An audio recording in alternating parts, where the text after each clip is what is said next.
आपके माध्यम पूरे से प्रश्न। माननीय अध्यक्ष महोदय, माननीय मंत्री जी, मुझे मेरे प्रश्न का जवाब तो सरकार से मिल गया।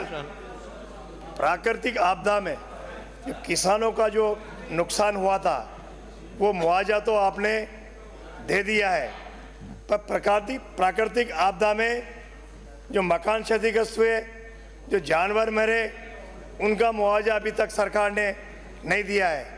क्या सरकार उनका मुआवजा देने का विचार रखती है?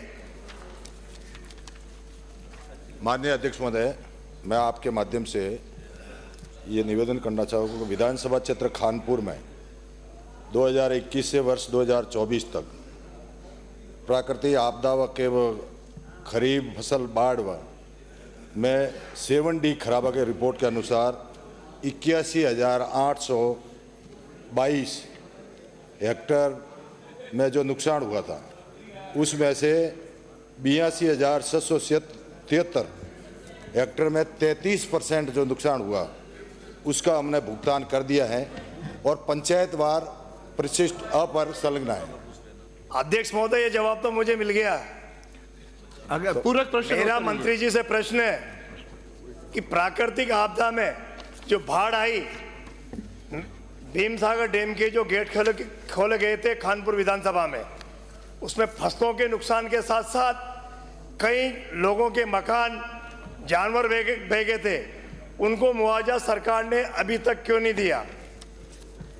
मैं आपसे निवेदन करना चाहता हूँ, आपने से मकानों का पूछा नहीं है, मकानों का इसमें नहीं है, पूछा ही नहीं है इन्होंने। पूरक प्रश्न है मंत्री महोदय मेरा। आप पूरे मकान थोड़ी आता है, इसमें जो पूछा है वही पूछा। नहीं, चलिए आपने प्रश्न के माध्यम से मकानों का उसमें उल्लेख ही नहीं किया। चलिए, मैं आपसे पूरक प्रश्न दूसरा पूछा। पूरक प्रश्न है सर, मेरा पूरक प्रश्न है। दूसरा पूछो। हाँ, बोलिए बोलिए। मेरा दूसरा पूरक प्रश्न है, क्या फसल बीमा के प्रावधानों में फसल में आग लगने पर मुआवजा देने का प्रावधान है क्या? जी, मैं सम्माननीय अध्यक्ष महोदय निवेदन करना चाहता हूं कि जिस तरह एसडीआरएफ के नॉर्म्स के अनुसार जो भी आगजनी है, ये बाढ़ से नुकसान है, उसमें जो भी नुकसान होता है वो एसडीआरएफ नॉर्म्स के अनुसार हम भुगतान करते हैं। दूसरा ये निवेदन था कि मकानों वाला था, तो मैं आपके माध्यम से कहना चाहता हूँ, आपने प्रश्न में उसका उल्लेख नहीं किया है, परंतु सरकार हमेशा संवेदनशील सरकार है और हमेशा किसानों के लिए, गरीबों के लिए और पीड़ित परिवारों के लिए हमेशा तत्पर रहती है। तो मैं उसका कलेक्टर के माध्यम से तुरंत उसका करवा करके हाथों हाथ दिलाने की कोशिश करूँगा।